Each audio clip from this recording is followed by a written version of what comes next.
Hello everyone, स्वागत है आप सभी का आपके अपने यूट्यूब चैनल परीक्षा हॉल 247 में। दोस्तों, जैसा कि आप जानते हैं, हम जेएसएससी सीजीएल को टारगेट कर रहे हैं और जेएसएससी सीजीएल का पेपर 2 हो या फिर पेपर 3, हर एक सेक्शन को यहाँ पर हम बहुत अच्छे तरीके से तैयार करते हुए आगे बढ़ते जा रहे हैं। दोस्तों, आपको बिल्कुल भी टेंशन नहीं लेना है। अगर आप चैनल पर नए हैं तो चैनल को सब्सक्राइब करके बेल आइकन को जरूर दबा दीजिएगा, क्योंकि आपके सपोर्ट से हमें मोटिवेशन मिलती है मेहनत करने के लिए और अच्छा करने के लिए और बहुत अच्छे से अच्छे कंटेंट आपके सामने परोसने के लिए। दोस्तों, साहित्य की अन्य विधाएं में हम आज मंचरैया यात्रा वृतांत को स्टार्ट करेंगे और पूरा इसमें 8 यात्रा वृतांत है, तो 2-3 पार्ट में इसे हम लोग पूरा कवर कर लेंगे और हमारा यात्रा वृतांत कवर हो जाएगा।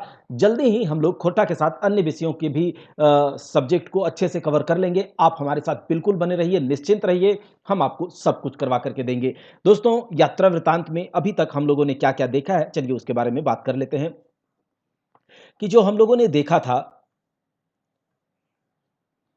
दामोदर एक छोटा नागपुर एक नैनीताल नेतरहाट, यह हम लोगों ने देख लिया है। दामोदर पारसनाथ बॉडी जहर डहर यात्रा दार्जिलिंग और गंगटोक एक यात्रा संकरी नदी कछार माना गांव एक टावानी और अब जो लास्ट बचा है मंचरैया यात्रा वृतांत। और जो भी जैसे कि संस्मरण में कुछ बचा हुआ है उसको भी जल्दी कवर कर देंगे, थोड़ा मोड़ा सब कुछ करके व्याकरण पर जाने वाले हैं जल्दी।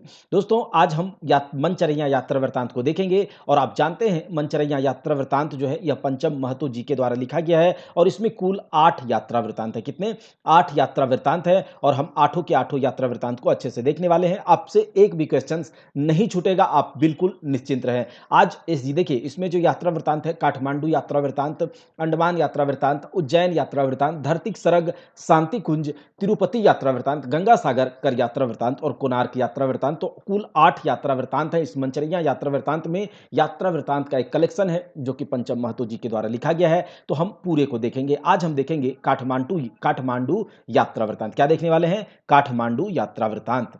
तो दोस्तों, आप बिल्कुल हमारे साथ बने रहिए।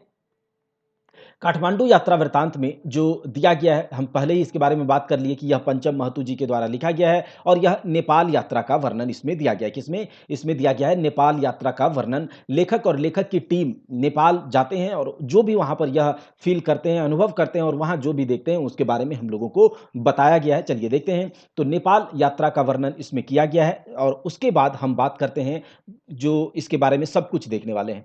तो यह भादो महीना के पहले पक्ष में इस यात्रा की शुरुआत करी जाती है लेखक और लेखक की टीम के द्वारा। भादो महीना के पहले पक्ष में एक एक लाइन से क्वेश्चंस बनेगा और आपको यही क्वेश्चंस दिखेंगे। तो भादो महीना के पहले पक्ष में यात्रा की शुरुआत करते हैं काठमांडू यात्रा वृतांत और लेखक अपनी टीम के साथ रक्सौल रक्सौल के रास्ते नेपाल की सीमा में प्रवेश करते हैं। याद रखिएगा, लेखक अपनी टीम के साथ, जो लेखक पंचम महतो जी हैं, अपनी टीम के साथ रक्सौल के रास्ते नेपाल की सीमा में प्रवेश करते हैं। आगे देखिए, वीरगंज जो कि नेपाल का एक प्रमुख व्यावसायिक केंद्र है, वीरगंज जो कि नेपाल का एक प्रमुख व्यावसायिक केंद्र है, वो यहाँ पर शाम को पहुंचते हैं। कहाँ पर? वीरगंज में। नेपाल की यात्रा का वृतांत है और भादो महीना के पहले पक्ष में इस यात्रा की शुरुआत होती है। लेखक अपनी टीम के साथ रक्सौल के रास्ते, बिहार में रक्सौल पड़ता है, तो रक्सौल के रास्ते नेपाल की सीमा में प्रवेश करते हैं। बीरगंज जो कि नेपाल का प्रमुख व्यावसायिक केंद्र है, इसे भी आपको याद रखना है। यहां वे शाम को पहुंचते हैं। कब? शाम को पहुंचते हैं। बीरगंज से काठमांडू जाने के पहले ये बीरगंज जाते हैं और बीरगंज से काठमांडू जाने के 2 रास्ते हैं। कितने? 2 रास्ते हैं। एक रास्ता है कि बागमती नदी के किनारे किनारे जाया जाए, एक रास्ता है बागमती नदी के किनारे किनारे जाया जाए और यह रास्ता जो है वह समतल है। लेकिन एक और रास्ता है पहाड़ों के रास्ते। पहाड़ के रास्ते आप बीरगंज से काठमांडू जा सकते हैं। 2 रास्ता है, याद रखिएगा, बागमती नदी के किनारे किनारे जो समतल है और दूसरा है पहाड़ों के रास्ते।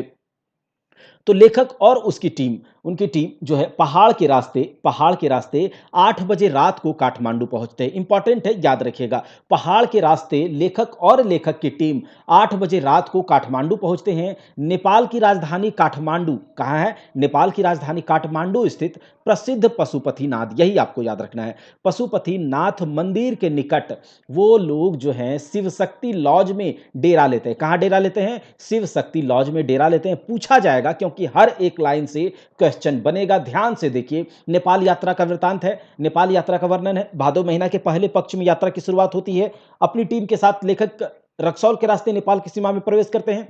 बीरगंज जो कि नेपाल का प्रमुख व्यावसायिक केंद्र है, वहाँ पर वे शाम को पहुँचते हैं। उसके बाद बीरगंज से नेपाल जाने के 2 रास्ते हैं। एक रास्ता है पहाड़ के रास्ते और दूसरा रास्ता है नदी के किनारे आप चले जाइए और नदी के किनारे जो समतल रास्ता है, कौन-सा नदी? तो बागमती नदी के किनारे। अब हम लोग थोड़ा-सा बात कर लेते हैं नेपाल की राजधानी स्थित शिव शक्ति लॉज में वो लोग डेरा लेते हैं। अगला जो है मंदिर बागमती नदी के किनारे स्थित है। जो क पशुपतिनाथ मंदिर है, वह बागमती नदी के किनारे स्थित है। नदी के किनारे नेपाल का प्रसिद्ध शमशान घाट है, याद रखिएगा। कौन-सी नदी? तो बागमती नदी के किनारे नेपाल का प्रसिद्ध शमशान घाट है, जो काशी स्थित मणिकर्णिका घाट की तरह ही महत्व रखता है। इंपॉर्टेंट है, याद रख लीजिएगा। नदी के किनारे नेपाल का प्रसिद्ध शमशान घाट है, जो काशी स्थित मणिकर्णिका घाट की तरह ही महत्व रखता है और मतलब इस तरह से आपको याद रख लेना है। उसके बाद देखिए, इसके अतिरिक्त मतलब पशुपतिनाथ मंदिर के अतिरिक्त वो लोग नेपाल में और कहाँ-कहाँ घूमते हैं, उसको भी याद रखना है। ये लोग नेपाल के राजा का राजभवन, रानी बांध, त्रिभुवन हवाई अड्डा, नेपाल का एक हवाई अड्डा है काठमांडू में, त्रिभुवन हवाई अड्डा याद रखना है, को देखते हैं। उसके साथ ही साथ नेपाल में काठमांडू में एक मार्केट, वहाँ का जो मार्केट सुपर मार्केट है, वहाँ भी ये लोग घूमते हैं। इसे भी आप याद रख लीजिएगा, ठीक है? सुपर मार्केट में। अब पूर्णिमा की रात वो बता रहे हैं कि पूर्णिमा की रात को मंदिर में श्रृंगार पूजा और भोग प्रसाद चढ़ाया जाता है। वो लोग यहाँ पर घूमते हैं, फिरते हैं, क्या-क्या देखें? तो पशुपतिनाथ मंदिर को, शिव शक्ति लॉज में इन्होंने डेरा लिया है, राजा का राजभवन देखा, रानी बांध देखा, त्रिभुवन हवाई अड्डा देखा, सुपर मार्केट जो कि नेपाल का है, वहाँ देखा। पूर्णिमा की रात मंदिर में श्रृंगार पूजा और भोग प्रसाद चढ़ाया जाता है। उसके बाद तीसरे दिन सुबह तो 3 दिन वो लोग रहते हैं और तीसरे दिन सुबह वो लोग वापसी के लिए प्रस्थान करते हैं, जहाँ से ये लोग आए हैं और बिशुनपुर के रास्ते जनकपुर की ओर चल पड़ते हैं। तो यही है काठमांडू का यात्रा वृत्तांत और यहीं से क्वेश्चन बनेगा। जैसे कि आपसे पूछ लिया जाए कि लेखक काठमांडू यात्रा जो है कौन से दिन शुरू किए? तो भादो महीना के पहले पक्ष में। वहीं पर बीरगंज जाने के नेपाल का प्रमुख रास्ते कितने हैं? तो यहाँ पर बताया गया है कि बागमती नदी के किनारे-किनारे आप जा सकते हैं, वहीं पर पहाड़ के रास्ते जा सकते हैं और एक हवाई अड्डा है ना, त्रिभुवन हवाई अड्डा, तो हवाई मार्ग से भी जाया जा सकता है ना? हवाई मार्ग से भी जाया जा सकता है। उसके बाद देखिए, यहाँ से पूछा जा सकता है, अच्छा काठमांडू का मतलब क्या होता है? काठमांडू का मतलब क्या होता है? तो काठ का मांड मतलब मंदिरों का घर। क्या? काठ का मांड मतलब मंदिर का घर होता है। ये याद रख लीजिएगा, ठीक है? मंदिर का घर, इसको याद रखना है। काठमांडू का मतलब ये होता है। वहीं पर सुपरमार्केट हम लोगों ने देख लिया। काठमांडू में के हवाई अड्डा का नाम त्रिभुवन हवाई अड्डा। काठमांडू में प्रसिद्ध मंदिर पशुपतिनाथ मंदिर। वहीं पर काठमांडू के कौन से लॉज में यह ठहरे? शिव शक्ति लॉज में ठहरे हैं। तो यही सब है, सब कुछ। अच्छा, एक और बात यहाँ पर कि जो पूर्णिमा की रात को यहाँ पर देखिए, पूर्णिमा की रात मंदिर में श्रृंगार पूजा और भोग प्रसाद चढ़ाया जाता है और एक बात आप याद रख लीजिएगा कि यहाँ पर बलि भैंसे का, ठीक है? भैंसों का, छोटे-छोटे भैंसों का बलि दिया जाता है, भैंस के बछड़ों का, जिसे काड़ा कहा जाता है। तो उसका बलि भी दिया जाता है इस श्रृंगार पूर्णिमा की रात को, ठीक है? ये याद रख लीजिएगा। और यहाँ का जो क्या था? शमशान घाट जो यहाँ का है, बागमती नदी के किनारे शमशान घाट, वह मणिकर्णिका घाट की तरह ही महत्व रखता है और काठमांडू से जब वो लोग लौटते हैं तो किधर की ओर से होकर लौटते हैं? तो जनकपुर की ओर से होकर के लौटते हैं। तो ये सब कुछ हम लोगों ने देखा। आपसे इतना क्वेश्चन बनेगा और ये आपको अगर ध्यान में रहेगा तो आपसे कुछ नहीं छूटेगा। इसके बाद हम लोग क्या करने वाले हैं? तो इसके बाद हम लोग करेंगे अंडमान यात्रा, है ना? उज्जैन यात्रा, फिर उसके बाद हम लोग देखेंगे धरती सड़क शांति कुंज। तो 2 पार्ट में ये हम लोग कवर कर लेंगे, 2 या 3 पार्ट में। आप लोग हमारे साथ बिल्कुल बने रहें। जय हिंद, जय भारत। मिलते हैं ऐसे ही किसी अच्छे